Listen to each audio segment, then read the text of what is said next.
Fala pessoal, meu nome é Cláudia e este é o meu canal, o Casa de Leitura, um canal voltado para os livros, literatura e outros babados literários.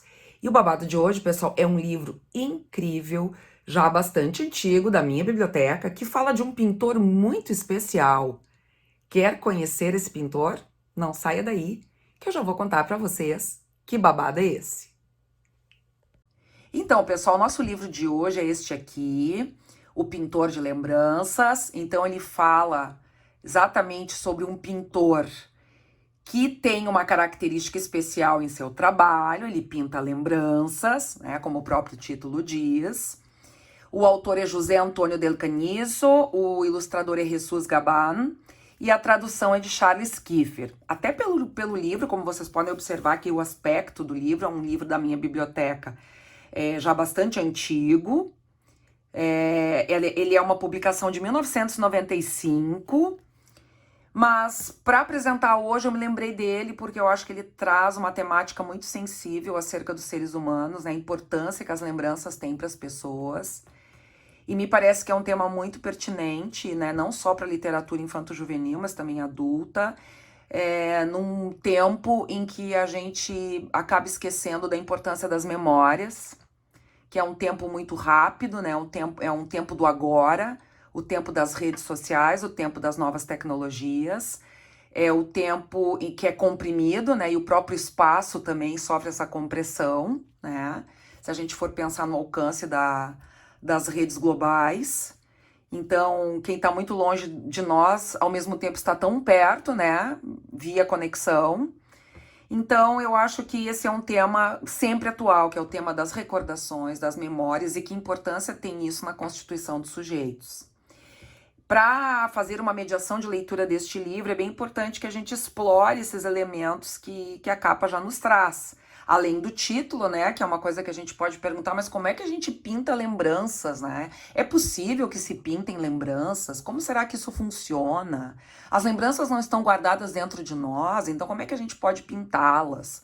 E aí a gente já tem alguns elementos que remetem ao universo da pintura, pincéis, tintas, lápis. Aqui ao centro um retrato, né, pintado, que pode muito bem ser desse pintor. Será que é? Será que não é? Então há vários elementos aqui que nós já podemos explorar com os nossos leitores ouvintes, seja em família ou seja na escola. Bom, então vamos seguir, tá, pessoal? Então, pintor de lembranças, aqui a gente tem a folha de guarda. Depois é importante a gente ver que foi um livro, né, recomendado pela Fundação Nacional do Livro Infantil e Juvenil. Então, esse é um selo que é bem importante, que já atesta também a qualidade da obra. Tá? E aí nós temos o início. Eu vou apresentar um pouquinho do livro para vocês sentirem, né, o clima dessa história. Gabriel era pintor de lembranças. Era o pintor mais original do mundo.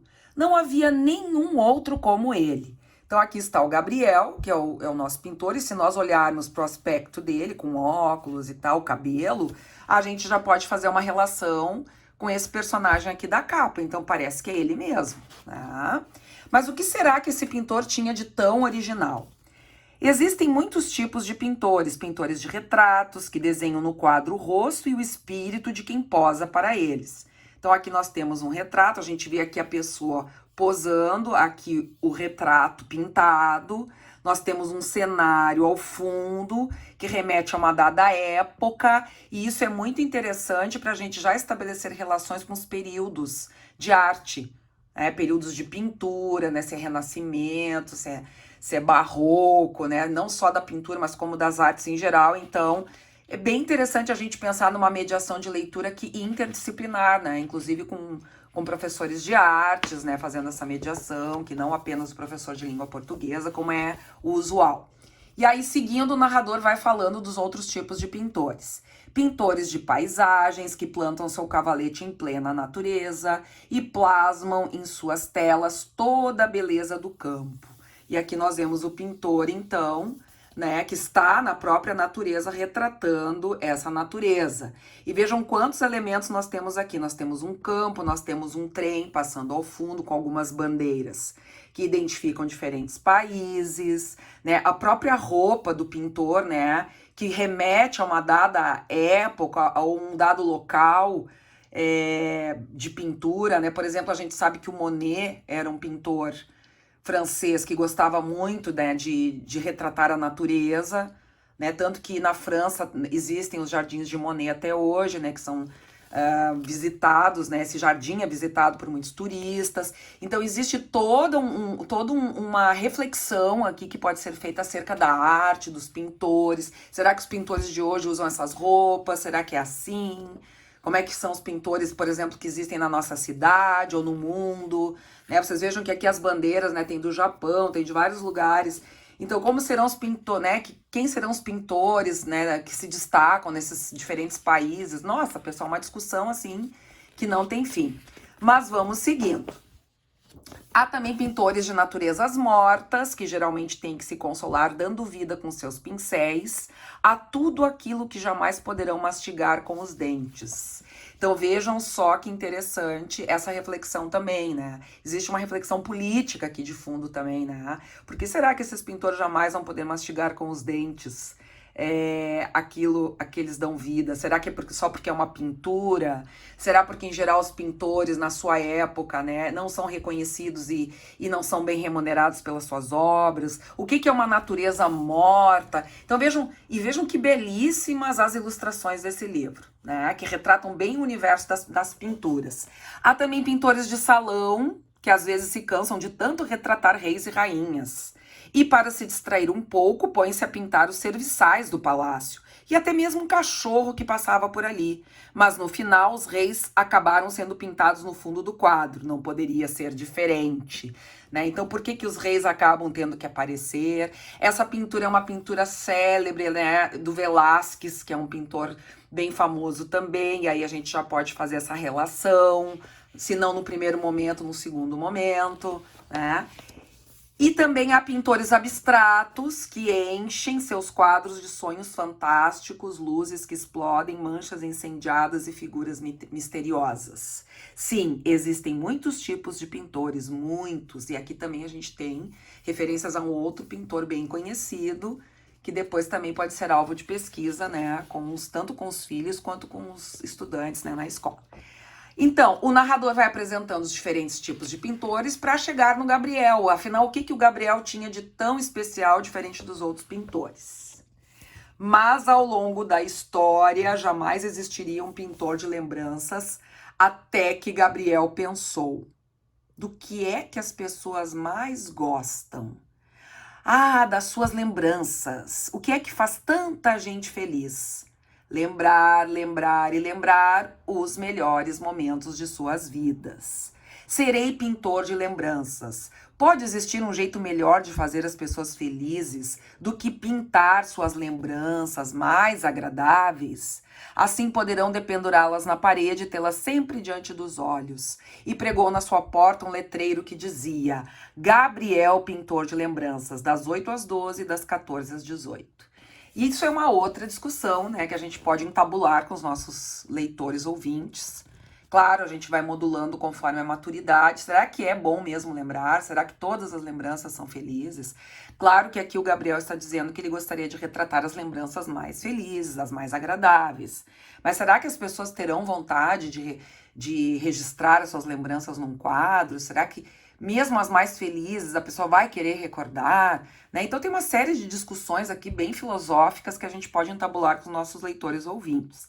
E aí, um belo dia chegou esta senhora aqui, né, que ficou intrigada com esse anúncio de um pintor de lembranças. E aí eu vou contar só essa para vocês, tá, pessoal? Porque tem várias outras, algumas nem tão alegres, algumas são tristes, né? Mas vai ter um final bem surpreendente essa história aqui, tá, pessoal? Mas só vou apresentar para vocês a primeira cliente, então, do Gabriel. Foi só colocar a plaqueta e passou por ali uma velhinha de ar muito simpático.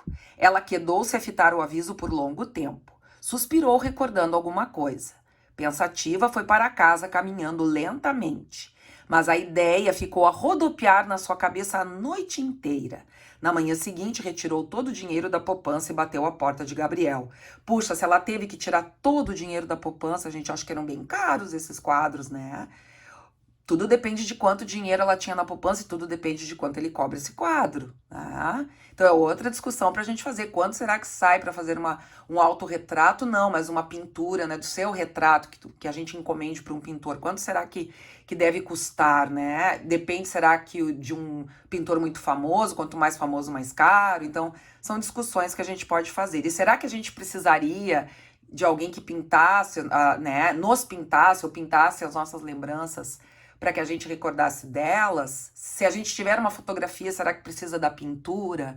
Qual é a diferença entre uma pintura e uma fotografia? Então vejam quantas coisas legais que a gente pode discutir. Bom, aí qual foi a lembrança dessa senhora que ela quis recordar, né? Quis manter registrada num quadro. Ela era então muito jovem, tinha ido a um baile. Foi o momento mais maravilhoso da vida dessa senhora. Ela estreava um vestido belíssimo, um rapaz tirou-a para dançar, dançaram valsas e mais valsas como se flutuassem numa nuvem. De madrugada ele foi embora e nunca mais voltou. Mas a lembrança desse dia marcou muito a vida dessa senhora. E lá foi o Gabriel. Então, vejam só, pessoal, essa ilustração de página dupla, pintar a noite do baile. E um detalhe muito importante, o bigode. Ela disse que esse senhor que dançou com ela tinha um bigode incrível, né? Então, ele fez em destaque o bigode do senhor. Porque a velhinha disse, o mais importante do quadro é o bigode, do que me lembro melhor, do que não me esquecerei enquanto viver é do seu bigode. Vamos ver se você pinta ele direitinho. E a velhinha aqui, né, enquanto dando as instruções e ele pintando do jeito como ela ia recordando. Pelo jeito ela não tinha foto desse dia, né, pessoal? Então, nesse caso, a pintura realmente eternizaria esse momento que foi tão bacana para ela. Bom, mas como é que essa história vai terminar? Que outros clientes aparecerão com suas lembranças para o Gabriel pintar? E que final surpreendente esse livro vai nos trazer? Bom, se vocês quiserem saber, pessoal, o restante dessa história, eu recomendo O Pintor de Lembranças, da editora Projeto. Eu espero que vocês tenham gostado da dica de hoje, pessoal, e até o nosso próximo Casa de Leitura. Beijo grande! Basta abrir um livro e se entregar à imaginação.